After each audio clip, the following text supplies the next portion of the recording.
Gürcüstan və Çin arasında birbaşa müntəzəm hava əlaqəsi başlayıb. Gürcüstanın baş naziri Irakli Qobaxidzenin sözlərinə görə son illərdə iki ölkə arasında münasibətlər çox sürətlə inkişaf edir və bu güvən vericidir.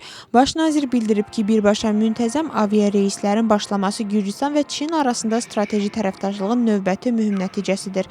Çin Şərq Hava Yollarının vitse-prezidenti, avia şirkətlərinin vitse-prezidenti və Çinin Gürcüstandakı səfiri də birbaşa reyslərin əhəmiyyətini vurğulayaraq Gürcüstan hökumətinə göstərdiyi dəstəyə görə təşəkkür ediblər. Bugün Vaşinqtonda siyasi terrorizmin yenidən fəallaşması mövzusunda nazirlər toplantısı keçiriləcək. ABŞ dövlət katibi Marco Rubio'nun dəvəti ilə toplantıda Gürcüstanın Xarici İşlər naziri Maka Boçorishvili iştirak edəcək. Marco Rubio Vaşinqtonda 60-dan çox ölkənin nümayəndə heyətini qəbul edəcək. Hakim komanda Gürcüstanın Xarici İşlər nazirinin bu toplantıda iştirakını mühüm hesab edir və bildirir ki, Maka Boçorishvilinin Marco Rubio tərəfindən dəvət olunması iki ölkə arasında münasibətlərin sabitləşməsi və yeni mərhələyə keçdiyinin göstəricisidir.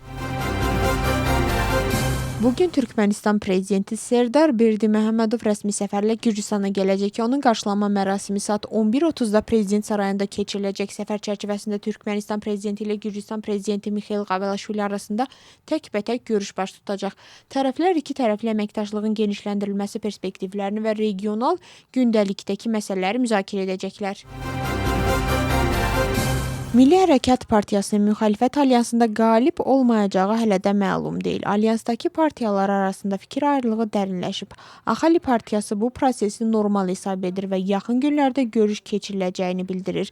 Lelo Partiyası isə bu birlikdə yer almaq istəmədiyini açıqlayıb. Hakim komandanın fikrincə alyansdakı partiyalar xarici tərəfdaşların dəstəyini və maliyyələşməsini əldə etməyə çalışırlar. ABŞ prezidenti bildirib ki, İran ABŞ ilə razılıq əldə etmək istəyir, lakin onun sözlərinə görə Vaşinqton bu istiqamətdə addım atıb atmayacağına özü qərar verəcək.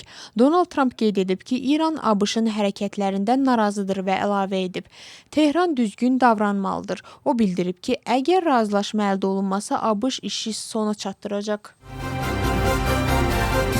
Gürcüstan parlamentinin sədri Şalva Papuaşvili Zugdididə Vlakernoba bayramı münasibətilə keçirilən dini ayində iştirak edib. O bildirib ki, bu il bayram Gürcüstanda xristianlığın dövlət dini elan edilməsinin 1700 illiyi çərçivəsində qeyd olunur. Papuaşvili vurğulayıb ki, xristian inancı, milli dəyərlər və dövlət irsini qorumaq hər kəsin borcudur və Vlakernoba münasibətilə bütün Gürcüstanı təbrik edib.